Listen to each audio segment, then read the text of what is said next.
Kupitia uongozi wa Gavana Mark, njia ilifunguliwa wazi. Mahali hofu ilitawala, sasa matumaini yanang'ara. Mandela chini ya jua kali haikuwa tena ya kusahaulika.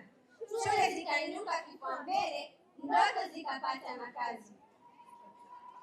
Vitabu vikachukua nafasi ya mashaka na kukata tamaa. Sauti za darasani zikachangamka kwa elimu iliyo kwa wote.